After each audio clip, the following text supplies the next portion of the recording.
It allows the buyer to know that this is a neutral third party that's putting a value on it. It's not biased. It's not the seller drawing a number. It's not their CPA drawing the number.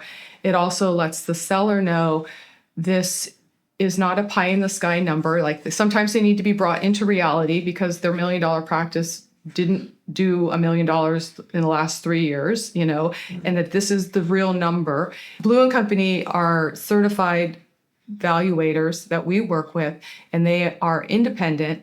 They are required by their legal qualifications to be neutral and to have certain guidelines that they follow in order to establish a price. So the buyer can be comfortable with it, the seller can be comfortable with it. Most of the time the banks are very comfortable with it because they know it can be trusted. And typically the buyer's CPA is also very comfortable with it because they too understand it's neutral and it's by guidelines. Yeah. Yeah, the objective is to get to a fair market value, right? We're not looking for anybody to walk away from the table doing fist pumps because they won and somebody else lost. It should be a fair deal, a win-win situation. Blue and Company, they're experts at what they do.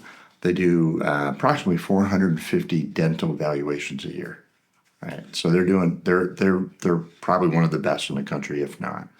One of my favorite statements that one of the evaluator makes is that he's looking for that friction point between the buyer and the seller.